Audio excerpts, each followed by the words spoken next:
Hi everyone, चलिए जी जल्दी से एक छोटा सा प्यारा सा स्टैंडर्ड और हमारा ट्राई करेंगे कि हम 15 से 20 मिनट में स्टैंडर्ड को एकदम खत्म कर दें। सर 25 तक चला जाए तो कोई प्रॉब्लम है क्या? नहीं है यार, सीखने वाली चीजें सीख लेते हैं। सर क्या सीखेंगे यार? ये इसलिए सीखेंगे क्योंकि ना कहीं ना अकाउंट्स की कुछ चीजें ना ऑडिट के साथ में पढ़ लेनी ना जरूरी चाहिए, और आप यहाँ पढ़ लोगे तो वहां पढ़ने की थोड़ी आपकी टेंशन क्या हो जाएगी, कम हो जाएगी।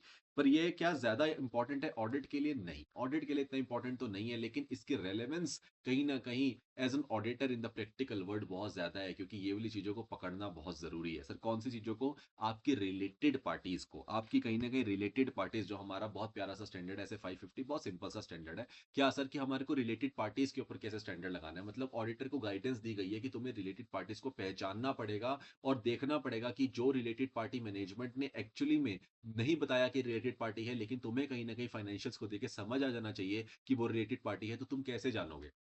तुम्हें कैसे पता चलेगा कि रिलेटेड पार्टी को देखना कैसे है, रिलेटेड पार्टी समझनी कैसी है, और अगर मिल गई रिलेटेड पार्टी तो उसके साथ क्या करना है, और एक्चुअली में रिलेटेड पार्टी के साथ सही किया गया या नहीं किया गया, ये कैसे जानना होगा कि क्या सही है या क्या गलत है। तो ये सारे क्वेश्चंस ऑडिटर ढूंढ रहा होता है, तो उसको कौन मिलता है? स्टैंडर्ड 550 हेल्पिंग स्टैंडर्ड है, और आके बताएगा कि तुम्हें रिलेटेड पार्टी के केस में क्या करना है। यस और नो? Yes sir. तो बेसिकली सिंपल सी बात है सर। अगर मैं सिंपल बात करूं तो रिलेटेड पार्टी का स्टैंडर्ड आया तो है स्टैंडर्ड्स के अंदर, लेकिन कहीं ना कहीं अकाउंट्स के साथ आया। तो अकाउंट्स बहुत सिंपल सी बात बोलते हैं, जिसे मैं बोलूं इंडेस 24, बहुत प्यारा सा इंडेक्स है, छोटा सा इंडेक्स है, ज्यादा वो भी नहीं है, लेकिन पूरा का पूरा फोकस जो इंडेक्स का है ना, वो ये होता है कि प्रॉपर डिस्क्लोजर होना चाहिए। क्या होना चाहिए? रिलेटेड पार्टी का प्रॉपर डिस्क्लोजर होना चाहिए। उसने गाइडेंस ये दी है कंपनीज को, हे कंपनी, हम तुम्हें रिलेटेड पार्टी ट्रांजैक्शन करने से मना नहीं कर रहे हैं, लेकिन हम चाहते हैं अगर आप रिलेटेड पार्टी के साथ कोई ट्रांजैक्शन करते हैं तो उसका डिस्क्लोजर प्रॉपर दिया जाए, बताया जाए कि उसके साथ में जो हम आप लोगों ने जो उसके साथ में कोई भी ट्रांजैक्शन करी है तो उसको नॉर्मल ट्रांजैक्शन से वो अलग कैसे है, क्यों है, किस बेसिस पे है, और इस तरीके से आपको उसे क्या देना है? प्रॉपर प्रेजेंट एंड डिस्क्लोज करना है फाइनेंशियल स्टेटमेंट के अंदर। क्या मेरी बात क्लियर है?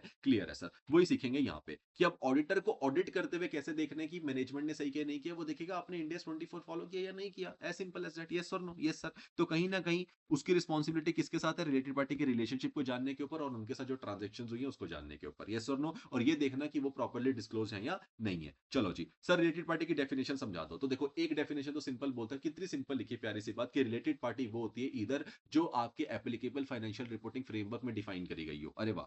अगर जो जो भी पार्टी डिफाइंड है किसके अंदर, आपके एएफआरएफ के अंदर डिफाइंड है, तो वही मान लो रिलेटेड पार्टी। अगर वो डिफाइंड नहीं है, मतलब एएफआरएफ क्या नहीं करता, रिलेटेड पार्टी की रिक्वायरमेंट्स नहीं बताता, तो आपको कैसे पता चलेगा? तो स्टैंडर्ड बोलता है मैं खुद बता देता हूं तेरे को, बताओ जी।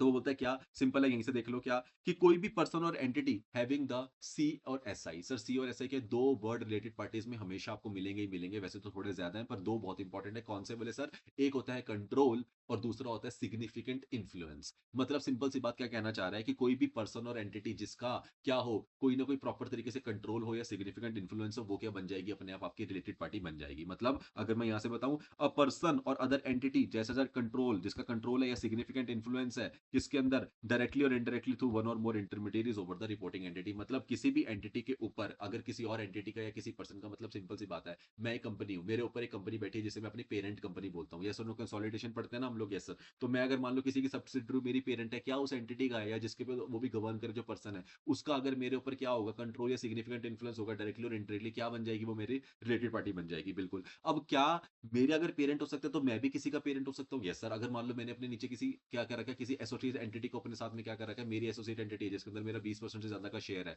तो मेरा कहीं ना कहीं डायरेक्ट और इनडायरेक्टली कंट्रोल है या नहीं है? बिल्कुल। तो कहीं ना कहीं क्या मेरा कंट्रोल और सिग्निफिकेंट इन्फ्लुएंस वहां पे भी आ जाएगा? Yes sir. तो वही कह रहा है, another entity over which reporting entity has a control और significant influence that is subsidiary या होली ओन्ड सब्सिडरी, को कह सकते हैं। तो वो वाले केस में मतलब मेरी पेरेंट या मैं जिसका पेरेंट हूं, वो दोनों आपस में क्या होती हैं? रिलेटेड पार्टी होती है। बहुत सिंपल सी डेफिनेशन है। और तीसरा क्या कह रहा है कि जहां पे भी कॉमन कंट्रोल होता है, मतलब any another entity that is under the common control. अब सर कॉमन कंट्रोल का मतलब क्या होता है? कॉमन कंट्रोल का मतलब आपको तीन जगह से जानना है, और कॉमन कंट्रोल को सिंपल याद कैसे रखना है? कॉमन कंट्रोल का मतलब है फैमिली वाले लोग। कौन से वाले लोग? क्लोज फैमिली मेंबर्स, क्लोज लगा लो इसके आगे, चलो। सर क्लोज फैमिली वाले लोग, क्लोज फैमिली वाले लोगों की या तो कॉमन कंट्रोल का मतलब क्या हुआ? क्लोज फैमिली मेंबर वालों की या तो ओ से मतलब ओनरशिप होगी, या फिर वही लोग सारे मैनेजमेंट में होंगे। क्लोज फैमिली मेंबर वाले लोग या तो ओनरशिप पे बैठे हैं सारे के सारे, या सारे के सारे लोग मैनेजमेंट में बैठे हैं, तो कहीं ना कहीं इनका क्या हो गया? Common control. तो क्या वो रिलेटेड पार्टी नहीं होगी? बिल्कुल होगी। तो यहाँ क्या लिखा हुआ है? Having common controlling ownership owners who are the close family members, या फिर कॉमन की मैनेजमेंट। तो कहीं ना कहीं सर सिंपल सी बात है, वो वाले लोग रिलेटेड पार्टी को जानना है तो उसके अंदर बात आती है जो कॉमन कंट्रोल के अंदर होते हैं। कॉमन कंट्रोल का मतलब है जिनकी ओनरशिप है कॉमन, या फिर जो क्लोज फैमिली मेंबर्स हैं, या फिर कॉमन ऐसे लोग जो की मैनेजमेंट के अंदर आते हैं कहीं ना कहीं। तो सारे के सारे मिलकर क्या बनाते हैं, रिलेटेड पार्टी बना देते हैं। क्या वो आपस में एक दूसरे के रिलेटेड एंटिटी के ही क्लोज फैमिली मेंबर्स उसके मैनेजमेंट में बैठे हैं, एंटिटी के ही क्लोज मेंबर्स ने ओनरशिप ले रखी है, एंटिटी के ही क्लोज मेंबर के पास क्या है, वो क्लोज मेंबर्स ही उसकी कंपनी के अंदर हैं, तो वो सारे के सारे क्या ओनर्स हैं। तो कहीं ना कहीं वो सारे रिलेटेड पार्टी के अंदर आ जाते हैं। क्या यस और नो, यस और नो, यस और नो, यस और नो सर, क्या बातें कर रहे हो, यस और नो, यस सर, चलो जी। सर तो सिंपल सी बात है, रिलेटेड पार्टी की डेफिनेशन सिंपल सी बात बोलती है क्या, एज पर एएफआरएफ में जो लिखी है वो होगी डेफिनेशन। अगर वहां नहीं लिखा है तो तीन बातें, मेरी जो भी पेरेंट है या कोई पर्सन एंटिटी है जिसके ऊपर मेरा क्या है, जिसको क्या है मेरे ऊपर क्या है, डायरेक्ट और इनडायरेक्टली कंट्रोल या सिग्निफिकेंट इन्फ्लुएंस है, या फिर मेरा किसी के ऊपर क्या है कंट्रोल और डायरेक्टली और इनडायरेक्टली कंट्रोल या सिग्निफिकेंट इन्फ्लुएंस है, या फिर अगर वो एंटिटीज किसके अंदर है, कॉमन कंट्रोल के अंदर है। कॉमन कंट्रोल मतलब क्लोज फैमिली मेंबर्स हैं, या फिर ओनरशिप उनके पास है, या फिर वो की मैनेजमेंट के अंदर है। यस और नो, डन सर। और उसके बाद एक पॉइंट बोलता है प्यारा सा, जिसे एक्सेप्शन बोलते हैं। क्या वो बोलता है कि अगर एंटिटीज कॉमन कंट्रोल के अंदर है बाय स्टेट, कि अगर मान लो एक ऐसी एंटिटी है जो आपस में एक ही स्टेट के अंदर दो एंटिटीज आती हैं, तो क्या उन्हें कॉमन कंट्रोल, तो उन्हें क्या बोल देंगे, रिलेटेड पार्टी बोल देंगे। क्या कॉमन कंट्रोल बनाते हैं उसका। स्टेट सेम होने का मतलब डज नॉट मीन कि रिलेटेड पार्टी होगी। मतलब अगर मैं भी अपनी चंडीगढ़ में बैठा हूं, मान लो मैं, तो मैं चंडीगढ़ में हूं, कोई और चंडीगढ़ में, जस्ट बिकॉज हम दोनों चंडीगढ़ में था उसे रिलेटेड पार्टी बोल दोगे। ऐसा तो सर कहीं से भी नहीं होता। लेकिन अगर हो सकता है, कब हो सकता है, अनलेस अगर वो लोग एंगेज करते हैं सिग्निफिकेंट ट्रांजैक्शंस के अंदर, या फिर अपने रिसोर्सेज को शेयर करते हैं। ये दो सिनेरियोज है सर। कौन कौन से, they engage in the significant transaction में, दोनों हम दोनों एक सिटीज के अंदर हैं और हम सिग्निफिकेंट ट्रांजैक्शंस में इकट्ठे ही आ रहे हैं, और या कहीं ना कहीं हम दोनों रिसोर्सेज शेयर कर रहे हैं। तो कहीं ना कहीं अगर आप लोग ऐसा कुछ कर रहे हो तो डेफिनेटली अगर आप क्या होगे, रिलेटेड पार्टी की डेफिनेशन में आ जाओगे। क्या मेरी बात क्लियर है सर। कॉमन स्टेट होने से क्या रिलेटेड पार्टी बन जाते हो, नहीं। लेकिन अगर सिग्निफिकेंट ट्रांजैक्शंस करोगे और शेयर करोगे रिसोर्सेज को, तो डेफिनेटली आप क्या बन जाओगे, रिलेटेड पार्टी बन जाओगे। तो ये चार पॉइंट हमारे रिलेटेड पार्टी में हमें याद रखने हैं। डन सर, चलो जी। क्या बहुत इंपॉर्टेंट था, नहीं सर। चलिए सर, ये भी क्लियर हो गया। अब आता है सर कंट्रोल का मीनिंग क्या होता है और सिग्निफिकेंट इन्फ्लुएंस का मीनिंग क्या होता है। सिंपल सी बात याद रखेंगे एक एक वर्ड से। कंट्रोल का मतलब होता है जब आप गवर्न कर सकते हो क्या, फाइनेंशियल एंड ऑपरेटिंग पॉलिसीज को। अगर आप किसी एंटिटी की पॉलिसीज को या उसकी फाइनेंशियल पॉलिसीज, ऑपरेटिंग पॉलिसी को कैसे चलेगी, उन सबको गवर्न करोगे तो आपका कंट्रोल होगा। अगर आप उसमें पार्टिसिपेट करोगे, कंट्रोल नहीं करो, गवर्न नहीं कर रहे हो, सिर्फ आप डिसाइड नहीं करो, आप पार्टिसिपेट बनते हो, तो कहीं ना कहीं आपका क्या होगा, सिग्निफिकेंट इन्फ्लुएंस होगा। क्या ये मेरी बात क्लियर है। ठीक है सर, एक वर्ड से याद रखना है, कंट्रोल मतलब गवर्नेंस, और अगर सिग्निफिकेंट इन्फ्लुएंस मतलब पार्टिसिपेशन। Yes sir, done. अब आता है existence of the following relationships में indicate the presence of the control और सिग्निफिकेंट इन्फ्लुएंस। वो कह रहा है जो भी अगर फॉलोइंग रिलेशनशिप कहीं आपको नजर आएंगे ना, जो नीचे हम बातें करेंगे, इससे भी इंडिकेट होता है कहीं ना कहीं क्या, कि आपका कंट्रोल या सिग्निफिकेंट इन्फ्लुएंस है। सर कैसे पता चलता है, बिल्कुल सिंपल है, जो हमने ऊपर बातें करी वही रिपीट करनी है। यहाँ देखो, अगर तो किसी मेरी पेरेंट का एंटिटी का, माई पेरेंट एंटिटी जो मेरे ऊपर वाली एंटिटी है, उसका कहीं ना कहीं इक्विटी या फिर क्या है, अगर उसकी इक्विटी वो होल्ड करती है, या फिर फाइनेंशियल इंटरेस्ट है उसका, मतलब अगर मेरी ऊपर वाली एंटिटी जो मेरी पेरेंट एंटिटी, अगर वो मेरी कंपनी के अंदर क्या करती है, या तो इक्विटी होल्ड करेगी ऑब्वियसली यार। अगर मैं किसी की सब्सिडरी हूं तो मेरा 51% से ऊपर तो शेयर उसी के पास होगा या नहीं होगा, बिल्कुल होगा। या फिर उसका क्या होगा, फाइनेंशियल इंटरेस्ट होगा या नहीं होगा। ऑब्वियसली इक्विटी आने का मतलब ही फाइनेंशियल इंटरेस्ट आना होता है। तो मतलब सिंपल कह रहा है, अगर मेरी पेरेंट के पास मेरी इक्विटी होल्डिंग पड़ी है, या फिर मेरी क्या पड़ी है, या फिर मेरा कहीं ना कहीं फाइनेंशियल इंटरेस्ट उसके हाथ में है, तो डेफिनेटली वो मेरी क्या बन जाएगी, उसके उसका मेरे पास के ऊपर क्या होगा, कंट्रोल होगा या नहीं होगा। बिल्कुल। तो हमें कंट्रोल और सिग्निफिकेंट इन्फ्लुएंस पहचानना है इन बातों से। यस सर होगा, मतलब मेरी पेरेंट का मेरे अंदर इक्विटी होल्ड करना, या फिर फाइनेंशियल इंटरेस्ट उनके अंदर होना, तो कहीं ना कहीं ये कंट्रोल नजर आता है। फिर दूसरा, मैं अगर किसी का पेरेंट हूं और मेरा उसके अंदर इक्विटी होल्ड करना, या मेरा उसके अंदर फाइनेंशियल इंटरेस्ट होल्ड करना, भी क्या नजर आता है सर, सिग्निफिकेंट इन्फ्लुएंस या फिर कंट्रोल नजर आता है। तो ये दोनों पॉइंट तो वही हो गए जो डेफिनेशन से लेके आए थे। तीसरा क्या कह रहा है, वही वाली बात सेम है, बस उसको उल्टा करके लिख रहा है।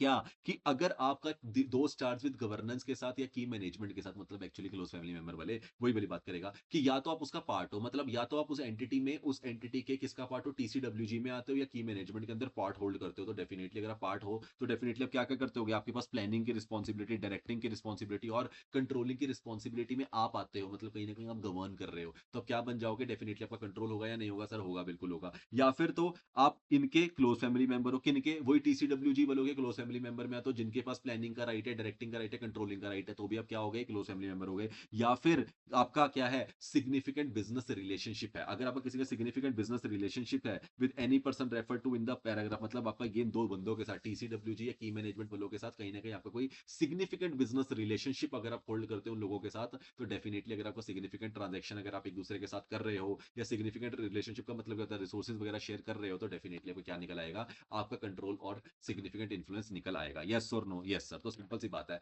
अगर आपने कंट्रोल और सिग्निफिकेंट क्या करना हो, इन्फ्लुएंस की एग्जिस्टेंस को चेक करना हो, तो आप कैसे चेक करोगे कि क्या मेरी पेरेंट का मेरे अंदर कोई इक्विटी होल्डिंग या फाइनेंशियल इंटरेस्ट तो नहीं है तो बन जाएगा कंट्रोल या सिग्निफिकेंट इन्फ्लुएंस। अगर मेरा किसी एंटिटी के अंदर है तो भी बन जाएगा। या फिर मैं टीसीडब्ल्यूजी या की मैनेजमेंट के अंदर आता हूं तो डेफिनेटली मैं क्या हूं, कहीं ना कहीं सिग्निफिकेंट इन्फ्लुएंस या कंट्रोल होल्ड करता हूँ। या फिर जो टीसीडब्ल्यूजी या की मैनेजमेंट है उनके क्लोज फैमिली मेंबर वाले, या फिर जिनका सिग्निफिकेंट बिजनेस रिलेशनशिप है उन लोगों के साथ, वो सारे के सारे क्या होते हैं, कंट्रोल और सिग्निफिकेंट इन्फ्लुएंस का पार्ट होते हैं। यस और नो? Yes sir. डन। ये आपका बनता है क्वेश्चन नंबर 1 जो सबसे इंपॉर्टेंट है इसका अभी तक का। ठीक है सर। फिर आता है सर, इसके अंदर एक और वर्ड आता है dominant influence. Meaning of related parties with dominant influence. Dominant influence का मतलब क्या होता है? कुछ नहीं होता, सेम होता है सर। कंट्रोल या सिग्निफिकेंट इन्फ्लुएंस में ही डोमिनेंट या इन्फ्लुएंस आ जाता है। रेलेवेंट व्हेन, अगर आपको लगता है क्या कि वो रेलेवेंट है तब, जब identifying and assessing the risk of material misstatement के लिए ड्यू टू फ्रॉड के लिए इसको डिस्क्लोजर उसका भी रिक्वायर्ड होता है। मतलब सिंपल सी बात क्या कहना चाह रहा है कि रिलेटेड पार्टी जिनके ऊपर अगर आपको वर्चुअलिटी एक्सटर्नल कंट्रोल या सिग्निफिकेंट इन्फ्लुएंस लगता है कहीं ना कहीं, जो पोजीशन में क्या करने के लिए, डोमिनेंट इन्फ्लुएंस करने के लिए। मतलब अगर कोई ऐसी पार्टी है जिसका आपके ऊपर बहुत बड़ा डोमिनेंस है या बहुत तगड़ा इन्फ्लुएंस चलता है, तो क्या वो आपकी रिलेटेड पार्टी होगी? बिल्कुल होगी। क्यों? क्योंकि उसके उसके जो भी वो कहेगी या जो भी वो इंस्ट्रक्शन देगी वैसा आप करने लग जाओगे, तो कहीं ना कहीं risk of material misstatement high हो जाती है जब आप किसी के डोमिनेंस में होते हो। तो अगर ऐसा कुछ हो सकता है कि फ्रॉड वगैरह बढ़ जाए, या उसने आपको बोला कि मैं तो माल में पैसे ही नहीं दूंगा आपको, आप मुझे माल दोगे लेकिन मैं वो कोई पैसा नहीं पे करूंगा, विदाउट कंसिडरेशन लिखा भी होगा ओवर द एंटिटी और it's management, consideration of such behaviour is relevant, तो उसकी कंसिडरेशन क्या हो जाती है? रेलेवेंट हो जाती है। मतलब एक ऐसा एग्जांपल होता है क्या, कि मान लो अगर आपको किसी एंटिटी ऐसी है जो कहती है कि तुम मुझे इतने का माल दोगे, तुम 100 रुपए वाला माल बेचते हो, मैं तुमसे 10 रुपए में लूंगा, लेकिन उसका इन्फ्लुएंस इतना बड़ा, उसका डोमिनेंस इतना है कि आप कहते हो ठीक है सर, आप जो रेट बोलेंगे मैं लगा दूंगी। तो कहीं ना कहीं ये तो गलत है या नहीं है? बिल्कुल गलत है। तो वो चीज क्या हो जाती है, आपको कहीं ना कहीं आइडेंटिफाई करते हैं फ्रॉड होने के चांसेस, और उसके लिए उसका भी क्या डिस्क्लोजर। तो सिंपल पूछना चाहता है क्या डोमिनेंस वालों का डिस्क्लोजर रिक्वायर्ड होगा रिलेटेड पार्टी? बिल्कुल, वो रिलेटेड पार्टी भी मानी जाएगी और उसका डोमिनेंस, उसका डिस्क्लोजर भी रिक्वायर्ड होगा एज पर इंडिया 24। यस और नो? Yes sir. ठीक है सर। क्या इंपॉर्टेंट था? नहीं सर। फिर आता है सर, एक स्पेशल पर्पस एंटिटीज भी होती हैं क्या? बिल्कुल होती हैं। क्या होती हैं सर? जिनका सब्सटेंस कंट्रोल होता है। मतलब sir special special purpose entity में सब्सटेंस कंट्रोल का मतलब क्या होता है? बहुत सिंपल है सर, ऐसे ही कितना बड़ा बड़ा वर्ड लिखते हैं, होता कुछ नहीं है। मतलब जो लीगल स्ट्रक्चर से कहीं ना कहीं आपके साथ नहीं जुड़ी हुई, मतलब उनका कोई इक्विटी नहीं है आपकी कंपनी के अंदर। मतलब अगर आप देखो, अगर आपका इक्विटी होगी तभी तो आप पेरेंट या सब्सिडरी कहलाओगे। मतलब वो कहना चाहता है कि वो आपका कहीं ना कहीं, आपको कोई इक्विटी होल्डिंग नहीं करती आपके अंदर, बट उनका फिर भी कंट्रोल, सिग्निफिकेंट इन्फ्लुएंस, डोमिनेंस। मैंने बोला ना, कोई डोमिनेंस वाली इंडस्ट्री जो कहती है कि मैं वो, उनके ऊपर इतना बड़ा डोमिनेंस, इतना इन्फ्लुएंस करके रखती है उस एंटिटी को कि उसके बेसिस पे वो डिसीजन लेती है अपने। अगर ऐसा कुछ है तो आपका क्या हुआ? आपको कोई अपनी इक्विटी होल्ड नहीं कर रखी, तो आपका कोई नॉर्मल क्या होगा? कोई भी क्या नहीं होगा, कंट्रोल। वैसे तो नॉर्मल कंट्रोल नहीं होगा, लेकिन आपका सब्सटेंशियल कंट्रोल क्या हो जाएगा? आपका कंट्रोल, सिग्निफिकेंट इन्फ्लुएंस, डोमिनेंस। अगर ऐसा कोई कंट्रोल बना रहा है जो एक्चुअली में है नहीं देखने में, लेकिन फिर भी, मतलब आप बाय द बुक्स नहीं हो, लेकिन फिर भी क्या करते हो, किसी एंटिटी को डोमिनेट कर पाते हो, तो वो क्या बन जाती है? Special purpose entities. कि सर क्वेश्चन क्या आता है फिर से, क्या वो रिलेटेड पार्टी कहलाएंगी? बिल्कुल कहलाएंगी। क्या उसका डिस्क्लोजर करना पड़ेगा? बिल्कुल करना पड़ेगा। इवन इफ नो और लेस इक्विटी, अगर अभी कोई इक्विटी है भी नहीं या लेस इक्विटी भी है, तो भी आप रिलेटेड पार्टी कहलाते हो। आपका फिर भी क्या करना पड़ता है? डिस्क्लोजर करना पड़ता है। क्या मेरी बात क्लियर है? तो सर सिंपल सी बात है, जिसका कंट्रोल होगा वो रिलेटेड पार्टी, जिसका सिग्निफिकेंट इन्फ्लुएंस होगा वो रिलेटेड पार्टी, जिसका डोमिनेंस होगा वो भी रिलेटेड पार्टी, और जिसका स्पेशल पर्पस होगा, सब्सटेंशियल कंट्रोल होगा, वो भी रिलेटेड पार्टी होगी। यस और नो? Yes sir. बात खत्म।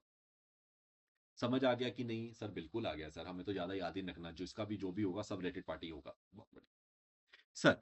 फिर आता है एक बहुत प्यारा सा, बहुत अच्छा सा क्वेश्चन, जिसको याद रखने के लिए मेरी बात, तुम फिर बोलते हो ना सर याद तो होता ही नहीं है सर, समझ तो आ गया, याद नहीं हो रहा। इसको मैं तुम्हें क्लियर करता हूँ अभी इस क्वेश्चन के साथ। सर एक question number 2 very very important sir, very very important, mark करके रखेंगे इसको। Sir nature of related party relationships and transactions. अब क्या होता है देखो सुनो, सर बहुत सिंपल है। वो कहता है कि जो रिलेटेड पार्टी ट्रांजैक्शंस होती है ना नॉर्मली, वो कहीं ना कहीं नॉर्मल कोर्स ऑफ बिजनेस में होती है, कहीं कि हाँ भाई हमने नॉर्मल कोर्स ऑफ बिजनेस में सर हम जो ट्रांजेक्शन करते हैं वही करते हैं। अगर आप नॉर्मल कोर्स ऑफ बिजनेस में कोई ट्रांजेक्शन कर रहे हो, मतलब मान लीजिए आप किसी को 100 रुपए का सामान देते हो, कोई आपकी पार्टी है जो बहुत ज्यादा बल्क में लेती है, तो वो 98 में आप उसको दे देते हो, तो वो कहीं ना कहीं नॉर्मल कोर्स ऑफ बिजनेस में चलता है, इतना 1-2 रुपए का डिस्काउंट। आप उसमें क्या होता है, आपका रिस्क ऑफ मटेरियल स्टेटमेंट हमेशा लो रहेगा। आप इतना कोई कम मार्जिन में नहीं दे रहे हो। 1-2 रुपए ऊपर नीचे करने के रीजन बहुत सारे होते हैं कंपनी में, ठीक है। लेकिन ऐसा भी हो सकता है कि कहीं ना कहीं जहां पे आप उसको बहुत ज्यादा डिस्काउंट देते होंगे, उसके अंदर क्या हो जाएगा, फिर risk of material statement high हो जाएगी। तो कहीं ना कहीं of the financial statement with the related party. अब आता है sir nature of the related party. कहीं ना कहीं जो हमें नेचर देखनी है उस रिलेटेड पार्टी की, उस रिलेशनशिप की, उस ट्रांजेक्शन की, जिसकी वजह से हमें पता चले कि रिस्क ऑफ मटेरियल स्टेटमेंट कहाँ कम रहता है, कहाँ ज्यादा रहता है। तो समझो, अब रिलेटेड पार्टी का एक्चुअल मतलब समझना, यहाँ पे वो समझाएगा कि एक्चुअली रिलेटेड पार्टीज बनाई कैसे जाती कंपनी के अंदर, और उसे किस तरीके से बनाया जाता है कि कहीं ना कहीं वो पकड़े ना जाए। अब मैनेजमेंट क्या करती है, मैनेजमेंट तो का सिंपल सा काम है कि वो नहीं बताती कि मेरी कोई रिलेटेड पार्टी है, लेकिन वो इसी तरीके से कुछ ऐसा करना चाहेगी कि आपको एज एन ऑडिटर पता ही ना चले कि हमने उसको माल दिया है तो कम पे दिया है। आपको तो ऐसा लगेगा कि सारों को तो नॉर्मली ट्रीट किया जा रहा है, कोई है ही नहीं। आप मैनेजमेंट से पूछोगे, हे मैनेजमेंट कोई रिलेटेड पार्टी है, तो बता दोगे ये नहीं है जी। आप ढूंढ लो, मिलती है तो फिर ऐसा कैसे कर पाती है मैनेजमेंट, वो समझो, वो फ्लो है क्या। सिंपल सा क्या करती है मैनेजमेंट, मैं आपको बहुत सिंपल तरीके से बताता हूँ। वो इतना ज़्यादा एक्सटेंसिव और कॉम्प्लेक्स तरीके का स्ट्रक्चर फॉर्म करती है ना, कि इतना ज़्यादा कॉम्प्लेक्स ट्रांज़ैक्शन कर देंगी कि उसका सोर्स ना मिले, वो इतनी ज़्यादा घुमा-फिरा के हो कि हमें पता ही नहीं चलता ऑडिटर को क्या? ऑडिटर को इसलिए नहीं पता चलता क्योंकि जब वो उनका क्या देखता है, आप किसी कंपनी के अंदर क्या होगा, एक इन्फॉर्मेशन सिस्टम होगा जिसके अंदर वो सारी इन्फॉर्मेशन पड़ी होगी। तो इतना एक्सटेंसिव और कॉम्प्लेक्स स्ट्रक्चर क्रिएट कर देना जिसके अंदर इतनी सारी कॉम्प्लेक्स ट्रांज़ैक्शन हो कि आपका इन्फॉर्मेशन सिस्टम जो उसको पकड़ता है, वो जो इन्फॉर्मेशन सिस्टम वो भी इनफेक्टिव हो जाए ये निकालने में कि एक्चुअली में ये रिलेटेड पार्टी ट्रांजैक्शन थी, जिसकी वजह से आप क्या कर पाओ, आप अपनी ट्रांजैक्शंस को कर पाओ, इस तरीके से लगे कि वो अपने नॉर्मल कोर्स ऑफ बिजनेस में करी हैं, लेकिन वो नॉर्मल कोर्स ऑफ बिजनेस में नहीं हो। मेरे साथ-साथ वापस एक बारी, सर क्या बोल गए आप? मेरे साथ-साथ बस बात रिपीट कर दो, तुम्हारे तीनों पॉइंट क्लियर हो जाएँगे, याद नहीं रखना है, फ्लो समझो। अगर आपने किसी चीज़ में रिलेटेड पार्टी ट्रांज़ैक्शन को छुपाना हो, उसकी नेचर को छुपाना हो, मत बताना हो कि ये रिलेटेड पार्टी है, फिर भी रिलेटेड पार्टी ट्रांज़ैक्शन करनी है, तो कैसे करोगे? मैं तुम्हें बता रहा हूँ, लूपहोल बता रहा हूँ बिज़नेस वालों को, कैसे? इतना complex, extensive and complex structure create कर दो कि एक ट्रांज़ैक्शंस इतनी ज़्यादा कॉम्प्लेक्स नज़र आए कि कोई इन्फॉर्मेशन सिस्टम जिसके अंदर वो ट्रांज़ैक्शंस जाएँ, वो ही इनइफेक्टिव हो जाए ये पहचानने में कि एक्चुअली में ये रिलेटेड पार्टी ट्रांज़ैक्शन है। और दूसरा, वो एक्चुअली ट्रांज़ैक्शंस लगे कैसी जैसे नॉर्मल कोर्स ऑफ बिज़नेस में हो रखी हैं, जबकि वो हो नहीं रखी हों, क्योंकि एक्चुअली में रिलेटिविटी कौन-सी होती है, जो नॉर्मल कोर्स में नहीं होती। उसको ऐसा दिखाना कि ये नॉर्मल कोर्स में है कि आपका इन्फॉर्मेशन सिस्टम भी उसकी इफेक्टिवनेस को ना पहचान पाए, क्योंकि उसका स्ट्रक्चर इतना ज़्यादा एक्सटेंसिव और कॉम्प्लेक्स था, जिसके अंदर इतनी कॉम्प्लेक्स ट्रांज़ैक्शंस थी। बहुत सिंपल सी बात है। सर यही बात है क्या यहाँ लिखी हुई? बिल्कुल यही बात लिखी है क्या?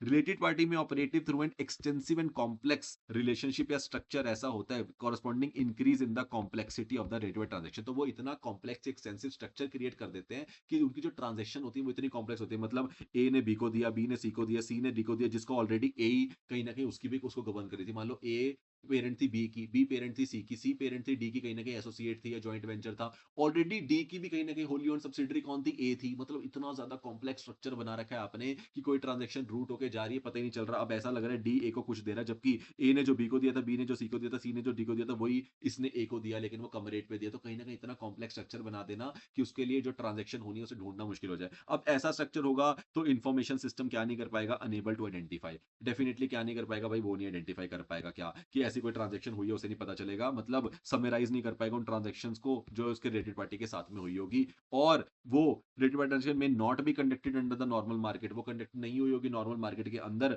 मे be conducted with no exchange of consideration. कभी कभी ऐसे भी होते हैं कि कोई एक्सचेंज ही नहीं लिया जाता उसके ऊपर। अगर आप किसी को फ्री में सामान दे रहे हो, इसकी एक ऐसा बिजनेस हुआ, लेकिन वो इस तरीके से आपने छुपा लिया कि पता ही नहीं चला, just because of the complex structure. तो वो सारी की सारी क्या होती है, हमारी रिलेटेड पार्टी ट्रांजेक्शन होती है, जिनकी नेचर इस तरीके से दिखाई जाती है। तो ये आता है हमारा एग्जाम्पल, किसके लिए पूछेगा, वो एग्जाम्पल बता दो कौन सा, nature of the related party relationship and transaction वाला, जिसके अंदर usually risk of material misstatement क्या हो जाता है, बढ़ जाता है, लेकिन पता नहीं चलता ऑडिटर को। तो वो यहाँ से पता चल जाएगा। क्या क्लियर है? सर क्लियर है, इसको याद रखना ही है। This is a very important part जब आपको वो पूछेगा nature of the related party relationship के ऊपर। ठीक है सर, यहाँ तक डन डन सर, बस अब तो खत्म हो गया।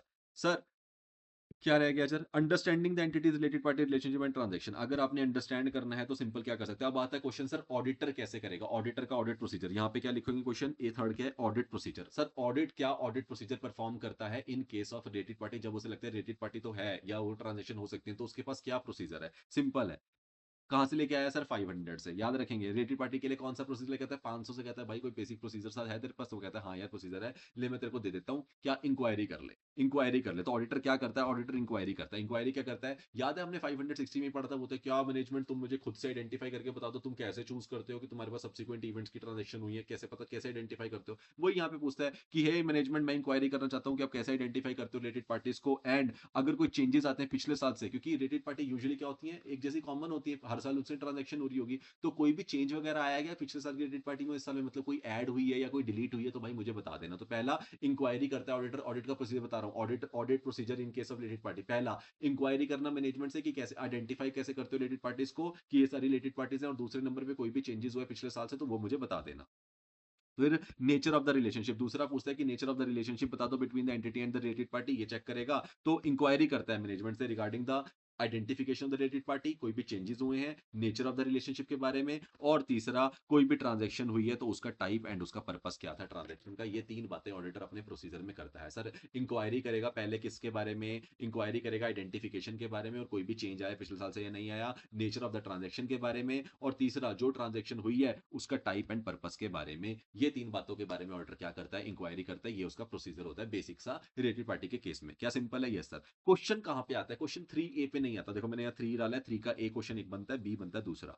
वो कहता है कि ऑडिटर इंक्वायरी तो करता है मैनेजमेंट से and other with in the entity and perform करता है अदर रिस्क असेसमेंट प्रोसीजर। तो सर इसका मतलब वो इंक्वायरी के साथ साथ क्या कुछ और भी करता है? करना पड़ता है उसको। क्यों सर? क्योंकि उसे to obtain an understanding of the controls, क्योंकि उसको ये देखना पड़ता है भाई जो रिलेटेड पार्टी ट्रांजेक्शन आप करते हो इसके लिए एंटिटी के पास अच्छे कंट्रोल्स होने चाहिए। अब वो कंट्रोल्स अच्छे हैं या नहीं है उसको वो भी चेक करना पड़ेगा। मतलब उसने एक तो रैप लगाया प्रोसीजर वाला, अब एक वो रैप लगाना चाहता है प्रोसेस वाला की कंट्रोल को चेक करने के लिए। क्या मेरी बात समझ आ रही है? Yes sir. प्रोसीजर मतलब एपीसीडी तो मतलब ट्रांजेक्शन वगैरह के ऊपर लगाएगा तो क्या लगाएगा? Risk assessment procedure. और अगर वो कंट्रोल के ऊपर लगाएगा तो क्या लगाएगा? Risk assessment process. तो उसे वो भी देखना पड़ता है। तो दूसरा क्वेश्चन आता है क्या उसे कुछ एक्स्ट्रा करने पड़ते हैं प्रोसीजर? बिल्कुल करने पड़ेंगे। उसे एक प्रोसेस करना पड़ेगा जो कंट्रोल के बारे में बताएगा। तो अब उसे क्या करना है? अंडरस्टैंडिंग ऑफ द कंट्रोल लेनी है। तो वो क्या करेगा? वो सिंपल सी बात क्या करता है? वो कहता है सिंपल है भाई क्या आप the management has established to कि भाई मैनेजमेंट तुम्हारे जो कंट्रोल होने चाहिए ना, जो तुम्हारे कंट्रोल होने चाहिए वो क्या करने चाहिए। अब उसे कंट्रोल देखने अच्छे हैं नहीं है, तुम्हारे कंट्रोल्स इतने अच्छे हों कि वो आइडेंटिफाई करें, अकाउंट करें, डिस्क्लोज करें क्या जो भी रिलेशनशिप है उनके या फिर जो भी ट्रांजेक्शन आपने रिलेटेड पार्टी के साथ करी है एज पर AFRF।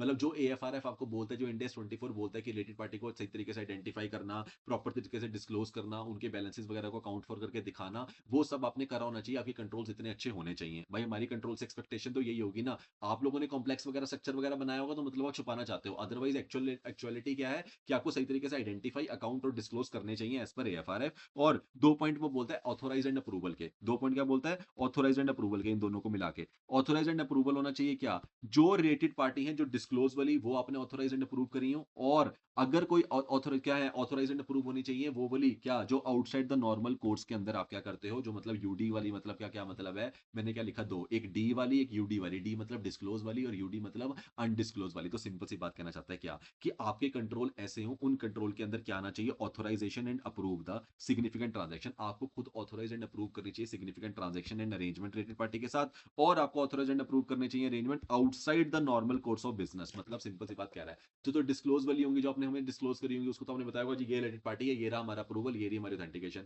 और दूसरा वाला जो आपने कहीं ना कहीं अगर कोई ऐसा काम करा है आपने जो outside the normal course of business में करा है। भाई आप तो काम को किस में करना होता है? नॉर्मल कोर्स ऑफ बिजनेस में करना होता है। अगर आपने outside the normal course of business में करा है फिर वो वालों को भी आपको क्या करना पड़ेगा? ऑथोराइज एंड अप्रूव करना पड़ेगा। मतलब आप बताना नहीं चाहते हो रिलेटेड पार्टी है, लेकिन अगर आप उसके साथ outside the normal course of business में जाके कुछ कर रहे हो तो उसका भी मुझे अप्रूवल और क्या चाहिए? कहीं ना कहीं मुझे उसका भी अप्रूवल और ऑथोराइजेशन चाहिए। तो मतलब आप जो अनडिस्क्लोज छुपाना चाहते हो मुझसे उसके लिए भी अप्रूवल लो और जो बताना चाहते हो उसके लिए तो अप्रूवल होना चाहिए। तो बेसिकली रिलेटेड पार्टी के लिए अप्रूवल भी होनी चाहिए और ऑथराइजेशन भी होनी चाहिए, चाहे आप छुपा रहे हो चाहे आप बता रहे हो। तो डिस्क्लोज वाली और अनडिस्क्लोज वाली। तो 3 पॉइंट कंट्रोल में AFRF जो बोलता है करने को वो वाला कंट्रोल होना चाहिए। दूसरा ऑथराइजेशन एंड अप्रूवल होना चाहिए। Significant transaction with the related party जो पता है और जो outside the normal course of business में करी है लेकिन आपने रिलेटेड पार्टी के नाम से मुझे नहीं बताई। क्या मेरी बात क्लियर है? यस सर क्लियर है। चलो जी यहाँ पे दो क्वेश्चन 3A 3B। प्रोसीजर क्या रहता है? इंक्वायरी करेगा, आइडेंटिफाई करेगा कोई भी चेंज होगा पिछले साल में तो उनसे पूछेगा। दूसरे नंबर पे नेचर ऑफ द रिलेशनशिप के बारे में बात करेगा। तीसरा वो कहेगा कि तुमने जो टाइप ऑफ ट्रांजेक्शन करी है उसका तुम मुझे क्या बता, जो ट्रांजेक्शन हुई है उसका मुझे टाइप और पर्पस बता दो। और अगर आपने वो और वो सिर्फ और सिर्फ कहाँ तक क्या नहीं रहेगा, इंक्वायरी तक नहीं रहेगा, उसके ऊपर वो चेक करेगा क्या आपके पास रिलेटेड पार्टी से रिलेटेड जो कंट्रोल होने चाहिए थे वो है या नहीं है। और कंट्रोल के लिए वो क्या करेगा? सिंपल सी बात है वो चेक करेगा AFRF क्या बोलता है उसका कंट्रोल होना चाहिए, आइडेंटिफाई करना, अकाउंट करना, डिस्क्लोज करना। और साथ में कंट्रोल एक्टिविटीज से ऑथोराइजेशन उठा के लेके आया। उसने बोला कंट्रोल में मैं क्या कर सकता हूँ कि भाई रिलेटेड पार्टी ट्रांजेक्शन को आप ऑथोराइज करते हो या नहीं करते हो, उसका अप्रूवल देते हो या नहीं देते हो। कौन सी वाली? जो रिलेटेड पार्टी के साथ सिग्नेचर ट्रांजेक्शन करी है वो तो जो आपने बताई है उसका तो है ही है। और जो आपने नहीं बताई फिर भी outside the normal course of business में जाके कुछ किया तो उसके लिए भी आप मुझे क्या दे दो? ऑथराइजेशन और अप्रूवल के बारे में बता दो। अगर आप ये सब करते हो तो मैं मान लूंगा फिर भी आपके पास कंट्रोल अच्छे हैं, वरना नहीं है। ठीक है सर, खत्म। अब आता है कि अगर consideration specific to the smaller entities by the auditor, अगर कोई एंटिटी बहुत स्मॉलर सी है यार, बड़ी एंटिटीज नहीं है जिसके अंदर बहुत बड़ी बड़ी रेटेड पार्टीज होती है, अगर तो स्मॉलर एंटिटी है तो उस वाले केस में क्या ऑडिटर करेगा, क्या कंसिडर करना चाहिए? देखो स्मॉलर एंटिटी के लिए समझना पड़ेगा, यहां से समझेंगे। स्मॉलर एंटिटी कौन सी होती है? जिसके अंदर ना जो मेन ओनर होता है वही ओनर होता है, मतलब ऐसे कोई बहुत बड़ी की मैनेजमेंट नहीं है, बहुत बड़े फंक्शनल लेवल नहीं है, बहुत सारे डिपार्टमेंट्स नहीं है, मतलब स्मॉलर एंटिटी है, छोटी सी मतलब। तो वो कह रहा है टीसीडब्ल्यूजी होगा, कोई आउटसाइड का मेंबर वगैरह नहीं होगा, सिंपल डायरेक्ट ओनर का कंट्रोल होगा, मतलब वन पर्सन आर्मी है, कोई एक बंदा है ऊपर जो हेड बैठा है और बाकी छोटे मोटे लोग जो काम करते हैं, तो कहीं ना कहीं वही टीसीडब्ल्यूजी है, वही मैनेजमेंट है, कोई आउटसाइड का मेंबर नहीं है, कोई डायरेक्ट ओनर, जो सारा कुछ है वो उस ओनर के अंदर ही आता है। फिर लेस फॉर्मल स्ट्रक्चर होगा, ऑब्वियसली जब बंदे को ज्यादा कुछ हिरार्की नहीं फॉलो करनी कंपनी के अंदर, तो उसका फॉर्मल सा स्ट्रक्चर भी ज्यादा बड़ा नहीं होगा। और नो डॉक्यूमेंट प्रोसेस, कोई बहुत ज्यादा डॉक्यूमेंटेड प्रोसेस भी नहीं रखता हो, क्योंकि सारी इन्फॉर्मेशन, सारे डिसीजन उसको खुद ही लेने पड़ते हैं। तो यूजुअली क्या होता है, वो बोलता है क्या, अगर तो कोई ओनर मैनेजमेंट कंपनी होती है तो यूजुअली उसके अंदर ना रिस्क ज्यादा भी हो सकता है, कम भी हो सकता है, वो डिपेंड करता है कि वो जो ओनर है उसकी एक्टिव इन्वॉल्वमेंट कितनी है ट्रांजेक्शन के अंदर। अगर उसकी एक्टिव इन्वॉल्वमेंट बहुत ज्यादा होगी तो डेफिनेटली वो उन एरियाज को क्या कर लेगा, कवर कर लेगा, जहां पे भी कहीं ना कहीं फ्रॉड या कोई भी एरर होने के चांसेस है, जहां पे रिस्क होने के चांसेस है। और अगर उसकी इन्वॉल्वमेंट कम होगी तो हो सकता है उसके रिस्क के चांसेस हमारे थोड़े से क्या हो जाए, बढ़ जाए। तो ये तो उसने बात करी बिल्कुल बेसिक सी, मतलब अगर स्मॉल एंटिटी होगी तो उसके वो बेसिकली सिंपल पूछेगा, स्मॉल एंटिटी तो लिखना है कि टीसीडब्ल्यूजी ही क्या है, नॉर्मल टीसीडब्ल्यूजी और मैनेजमेंट एक ही बंदा, मतलब एक ही, मतलब कोई हो, मतलब ऐसा होगा जिसमें टीसीडब्ल्यूजी होगा या जो मैनेजमेंट होगी, लेकिन कोई भी क्या नहीं होगा, not include an outside member, कोई आउटसाइड का मेंबर नहीं होगा, कोई भी owner other than the owner कोई एग्जिस्ट नहीं करता होगा, डायरेक्टली उसी का कंट्रोल होगा। उसके अंदर लेस फॉर्मल होगा, वो सारा पूरा स्ट्रक्चर बहुत ज्यादा फॉर्मल होगा, ज्यादा फॉर्मल नहीं होगा, कोई डॉक्यूमेंट का प्रोसेस भी नहीं होगा, सिंपल सी बात करनी है। रिस्क ज्यादा और कम हो सकता है, depends upon the active involvement of the owner, simple. ठीक है, ठीक है। अब आता है उस एंटिटीज के लिए ऑडिटर क्या करेगा, अगर उस एंटिटीज के लिए ऑडिटर को क्या करना चाहिए। उस एंटिटी के लिए ऑडिटर को सिंपल सी बात है, ऑडिटर के पास एक ही प्रोसीजर है पूरे रिलेटेड पार्टी के केस में, वो है इंक्वायरी करना, वही करेगा। पहले नंबर पे तो इंक्वायरी करेगा, ऑब्जर्वेशन करेगा एंड इंस्पेक्शन करेगा। यहाँ पे तीन चीजें आपके पास आ जाती हैं, इंक्वायरी करना, ऑब्जर्वेशन करना एंड इंस्पेक्शन करना। ये सारी की सारी 500 से लेके आए, 500 के अलावा क्या पूरे स्टैंडर्ड में कुछ और लगाया, नहीं लगाया। ठीक है सर। तो उस एंटिटीज के लिए ऑडिटर क्या कर सकता है, इंक्वायरी कर सकता है मैनेजमेंट से combined with the other procedure. अब इंक्वायरी तो करेगा ही करेगा, पूछेगा भाई स्मॉलर एंटिटीज में क्या है, कौन सी रिलेटेड पार्टी है, क्या छोटा मोटा आपने ट्रांजेक्शन करा है, क्या आउटसाइड कोर्स ऑफ बिजनेस है, वो इंक्वायरी जो ऊपर पड़ी थी वही वाली बातें करेगा, कुछ और नहीं चेंज हो रहा है, बस एंटिटी छोटी हो गई है। इंक्वायरी करेगा, ऑब्जर्व करेगा क्या, मैनेजमेंट की ओवरसाइट एंड रिव्यू करेगा, एक्टिविटीज देखेगा कि मैनेजमेंट अपनी एक्टिविटीज को किस तरीके से करता है, ओवरसाइट तो नहीं करता, चेक करता है कि नहीं करता, हम कम या ज्यादा में दे रहे हैं, रिलेटेड पार्टी है या नहीं है। एंड इंस्पेक्शन करेगा, किसकी इंस्पेक्शन हमेशा डॉक्यूमेंटेशन की जाती है, देख लेगा रिलेटेड पार्टी के साथ जो भी आपने डॉक्यूमेंटेशन वगैरह करी है, क्या उसमें एक्चुअल सही तरीके से आपने उसको क्या करा, जैसा इंडिया 24 बोलता है वैसा करा या नहीं करा, इस पर एफआरएफ होना चाहिए, सिंपल सी बात है। तो अकाउंट फॉर वैसे ही होना चाहिए, डिस्क्लोज वैसे ही होना चाहिए, तो सिंपल है सर। अगर स्मॉलर एंटिटी होगी तो ऑडिटर को क्या करनी पड़ती है, इंक्वायरी करनी पड़ती है रिलेटेड पार्टी के केस में, ऑब्जर्व करता है उनकी एक्टिविटीज को, ओवरसाइट करता है, और तीसरे नंबर पे क्या करता है सर, सिंपल सी पता है, इंस्पेक्शन करता है डॉक्यूमेंट्स की। और वो एंटिटी कौन सी होती है, जिसके जो ओनर ड्रिवन होती है, ज्यादा फॉर्मल नहीं होती है, सिंपल सी बात है। और क्या रह गया सर हमारा, कोई डॉक्यूमेंट का प्रोसेस नहीं होता है, और ऊपर में कोई आउटसाइड का मेंबर नहीं होता है, डायरेक्ट कंट्रोल अंदर ओनर के अंडर आता है। Done sir, done. Last and one of the most important question, हम जल्दी से खत्म करेंगे, 3 मिनट में हमारा आधा घंटा हो जाएगा, जल्दी आ जाओ सर। मैं जो बताऊंगा बस वो याद रखना है, इस क्वेश्चन को याद नहीं करना, रट्टा नहीं मारना है इसका, बहुत सारे बच्चे रट्टा मारने लग जाते हैं पॉइंट्स में, नहीं।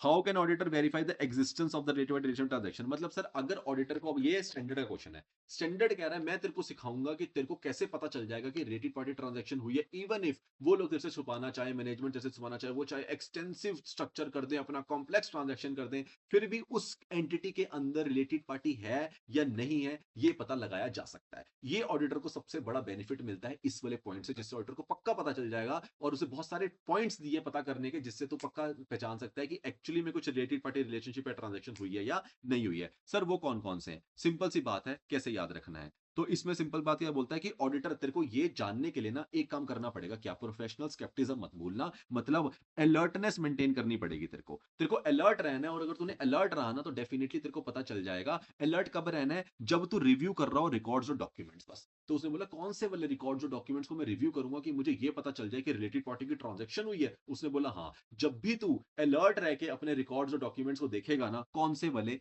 वो वाले रिकॉर्ड्स और डॉक्यूमेंट्स को देखना जो कंपनी या किसी भी नॉर्मल कंपनी को, छोड़ दो कंपनी, हमें लोगों को या कोई भी हो जिसको वो डॉक्यूमेंट्स को डिस्क्लोज करना पड़ता है आउटसाइड नॉर्मल, जैसे कि अगर किसी गवर्नमेंट पोर्टल पे, आपको गवर्नमेंट पोर्टल पे कंपनी रजिस्टर करती होगी खुद को, ठीक है ना, एमसीए की साइट पे रजिस्टर करती होगी, और जहां पे भी वो जो भी एरियाज में जहां भी उनको रेगुलेटरी जो भी इंफॉर्मेशन देनी पड़ती होगी कंपनी के बारे में, वहां पे जो कंपनी इंफॉर्मेशन देती है ना, उसके जो रिकॉर्ड्स और डॉक्यूमेंट्स होंगे ना, उसको देखना और तेरे को सारी कहानी समझ आ जाएगी। उसने बोला जब थोड़ा बहुत एग्जांपल वगैरह दे दो, मतलब सिंपल सी बात है, जो भी गवर्नमेंट पोर्टल पे जाके आप रजिस्टर करते हो, कोई फॉर्म भरते हो जो आपने रेगुलेटरी किसी भी गवर्नमेंट साइट पे, कुछ भी अगर कंपनी को कुछ रेगुलेटरी रिक्वायरमेंट्स अपनी पूरी करनी है, फॉर्मेलिटीज पूरी करनी है, उसमें छुपी होती है रिलेटेड पार्टीज। कैसे जानेंगे सर? पहले नंबर पे आप इनकम टैक्स की जब रिटर्न भरोगे तो देख लेना इनकम टैक्स की रिटर्न में क्या सिर्फ वो कंपनी की रिटर्न ही गई है, या कंपनी के अंदर उसकी सब्सिडरी भी है, होली ओन्ड सब्सिडरी भी है। वहां से आपको कंपनी के अंदर स्ट्रक्चर के बारे में पता चल जाएगा कि वो ए है या ए बी के साथ में सी भी है। ये सारा एरिया पता चल जाता है कहां से सर? इनकम टैक्स रिटर्न से। ठीक है सर। उसके बाद रेगुलेटरी अथॉरिटीज को जो भी वो सबमिट करती है, उन सारे डॉक्यूमेंट से भी आपको पता चल जाएगा कि उसमें अपनी कंपनी ने सिर्फ अपने बारे में सबमिट करा है या कहीं ना कहीं उसने औरों के बारे में भी सबमिट करा है। सर कहाँ गया ये वाला पॉइंट? सर ये वाला पॉइंट भी दिखा दो। ये रहा, information supplied by the entity to the regulatory authorities. तो जो भी इन्फॉर्मेशन सप्लाई करती है एंटिटी अपनी रेगुलेटरी अथॉरिटीज को, उसके अंदर आपको उसके स्ट्रक्चर के बारे में पक्का पता चल जाएगा कि सिर्फ ए है या ए बी सी डी चार है। ठीक है ना? तो इनकम टैक्स की रिटर्न से पता चल जाता है, वो जो बाहर देती है इनकम टैक्स रिटर्न बाहर देगी, और क्या देगी? रेगुलेटरी अथॉरिटीज को अपनी को इन्फॉर्मेशन देगी। एल आई सी, वो एल आई सी के पास जब अपने एल आई सी के पास जाती है, वो तो कहीं ना कहीं उसे एल आई सी पता चलता है। याद रखना, life insurance policy acquired by the entity. अगर उसने लाइफ इंश्योरेंस पॉलिसी ले रखी है एंटिटी ने, तो देख लो क्या उसने सिर्फ अपने लिए ले रखी है, या हो सकता है उसने क्या कर रखा हो अपने और भी। अगर उसने ए पूरी की पूरी अपनी कंपनी के लिए ले रखी है, या उसने ए बी सी डी के लिए ले रखी है, तो कोई किसी और की इंश्योरेंस क्यों लेगा जब तक उसकी रिलेटेड पार्टी नहीं होगी? याद नहीं आएगा, इसको काट देते हैं, कोई बात नहीं। मुझे पता है जो भी याद नहीं आएगा मैं भी जानता हूँ। इनकम टैक्स रिटर्न याद आ जाएगा, बिल्कुल सर, इनकम टैक्स तो भरते हैं, याद आ जाएगा। रेगुलेटरी अथॉरिटीज, हमने क्वेश्चन ये से स्टार्ट करता कि जो भी हम गवर्नमेंट पोर्टल्स पे या रेगुलेटरी अथॉरिटीज को देते हैं वहां से हमें याद रखना है। तो पहला इनकम टैक्स रिटर्न याद आ जाएगा, रेगुलेटरी अथॉरिटीज याद आ जाएगा। तीसरा बहुत बढ़िया पॉइंट, क्या? इंटरनल ऑडिटर की रिपोर्ट देख ले।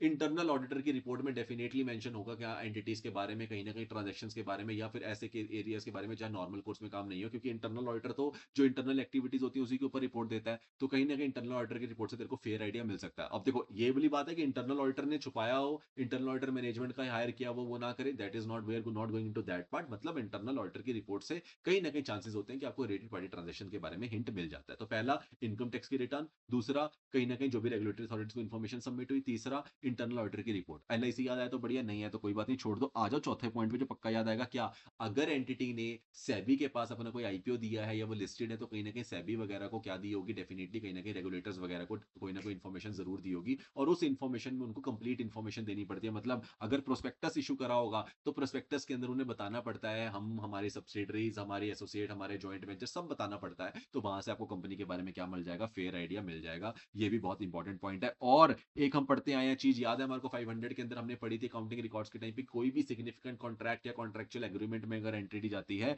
विद की मैनेजमेंट या टीसीडब्ल्यूजी के साथ में, तो अगर वो किसी भी की क्या किस में जा रही है, कोई भी कॉन्ट्रैक्ट कर रही है या एग्रीमेंट कर रही है, या फिर टीसीडब्ल्यूजी के साथ और की मैनेजमेंट का, ये कौन से लोग हैं? ये वही लोग थे जो क्लोज फैमिली मेंबर वाले होंगे, जिनकी ओनरशिप होगी। कहीं ना कहीं याद है हमने ये सारे पॉइंट पढ़े थे, बिल्कुल मतलब वो जो जिनका कॉमन कंट्रोल होगा कहीं ना कहीं, तो वहां से आपको क्या पता चल जाएगा? रिलेटेड पार्टीज के बारे में पता चल जाएगा, और डेफिनेटली आपको उनकी ट्रांजेक्शन के बारे में भी पता चल जाएगा। तो मतलब कोई भी सिग्निफिकेंट कॉन्ट्रैक्ट या एग्रीमेंट अगर ऑर्डिनरी कोर्स ऑफ बिजनेस में उन्होंने नहीं करा, या फिर की मैनेजमेंट के साथ करा, यहाँ पे दो पॉइंट बनते हैं इसके, या तो की मैनेजमेंट के साथ करा या outside outside the normal course of business में करा है, तो इन दो पॉइंट से आपको क्या पता चल जाता है? इन दो पॉइंट से आपको रिलेटेड पार्टी के बारे में पता चल जाता है। तो सर इनकम टैक्स रिटर्न आ गया, रेगुलेटरी अथॉरिटीज वाला पॉइंट आ गया, उसके बाद सर हमारा लाइफ इंश्योरेंस वाला अगर हमें याद रहा तो आ जाएगा, इंटरनल ऑडिटर की रिपोर्ट आ जाएगी, और सिक्योरिटीज रेगुलेटर के साथ मतलब सेबी वगैरह के साथ प्रोस्पेक्टस के लिए अगर कोई बात करी तो ये वाला पॉइंट भी आ जाएगा। इतने तो आप याद रख सकते हो। इसके अलावा एक दो पॉइंट और हैं, याद रहे तो बहुत अच्छा, जैसे कि शेयर होल्डर का रजिस्टर। अगर आपको डॉक्यूमेंट्स आप चेक कर लोगे, वैसे तो ये हमेशा पहला पॉइंट होता ही है कि डॉक्यूमेंट में आप शेयर होल्डर का रजिस्टर चेक कर लो। शेयर होल्डर के रजिस्टर से आपको पता चल जाए कंपनी के कितने शेयर होल्डर्स हैं, और वो क्या शेयर होल्डर सिर्फ लिमिटेड टू द ए हैं या ए बी वाले भी हैं, या किसी का कंट्रोल तो नहीं है जिसका 20% से ऊपर कोई लेके बैठा है। तो वहां से आपको डेफिनेटली कंट्रोल या सिग्निफिकेंट इन्फ्लुएंस के बारे में पता चल जाएगा उस रजिस्टर से भी। या फिर कंफ्लिक्ट ऑफ इंटरेस्ट का अगर कोई स्टेटमेंट वगैरह उसे पता चल जाएगा, याद नहीं आएगा पेपर में मुझे पता है। अगर एंटिटी के इन्वेस्टमेंट के रिकॉर्ड से पता चल जाता है, क्योंकि कहीं ना कहीं आपकी इन्वेस्टमेंट जो होती है उससे आइडिया लग जाता है कि कंपनी ने इन्वेस्टमेंट कितनी जगह पे करेगी, और इन्वेस्टमेंट के अंदर ही आएगा क्या किसी कंपनी में आपने 20% ज्यादा इन्वेस्ट कर रखा है, तो वो आपकी एसोसिएट एंटिटी निकल के आ जाएगी। तो ऐसे पता चल जाएगा कि अच्छा ये आपकी क्या है? रिलेटेड पार्टी है। क्या मेरी बात क्लियर है? Yes sir. तो ये सारे एरियाज हमारे क्या होते हैं जिसके अंदर आपको पता चल जाता है, यहाँ पे खत्म हो जाता है कि ये हमारे हमारी रिलेटेड पार्टी ट्रांजैक्शंस हैं। ये सबसे इंपॉर्टेंट क्वेश्चन होता है रिलेटेड पार्टी का, क्योंकि ये सब एक्चुअल में ये क्वेश्चन कौन सा है, स्टैंडर्ड का क्वेश्चन है विद रिस्पेक्ट टू अकाउंट, जो हमारा ऑडिट प्रोसीजर हमने पढ़ा, दैट्स इट। ये आपको याद रखना है, ऑडिट प्रोसीजर 3A 3B याद रखना है, ये याद रखना है। और उसके बाद रिलेटेड पार्टी का जो अपने ऊपर एग्जांपल पढ़ के आए थे, और वो एक एक्सटेंसिव वाला जो केस था, दैट इज इंपॉर्टेंट फॉर 550। यहाँ पर खत्म हो जाता है with detailed explanation. I hope आप लोगों को अच्छा लगा होगा, समझ आया होगा। मैं क्वेश्चंस जब कराऊंगा तो मैं सबके अच्छे अच्छे क्वेश्चंस कराने वाला हूं, जिसके अंदर जो जो पेपर के अंदर आने के सबसे ज्यादा चांसेस है या सबसे ज्यादा कवर कर रहे हैं हमारा एरिया, वो सारे क्वेश्चंस हम कवर करेंगे। Soon those videos will be there. अभी तक पढ़ते जाइए, जल्दी जल्दी मेरे साथ करते जाइए, जैसे ही ऑडिट बिल्कुल खत्म होने के टाइम पे आएगा आपको क्वेश्चंस भी मिलने लग जाएंगे। चलिए bye bye, take care, Siya. Please mention in the comment कि आप लोगों को समझ आया नहीं आया, एंड कोई भी एक आंसर अपना छोटा सा पॉइंट लिख के चले जाना 2-3 का, ताकि मुझे ये लगे आप लोगों को मेरी बातें याद रही हैं या नहीं रही। अब बाकी दैट्स अप टू यू। सी या, बाय बाय, टेक केयर।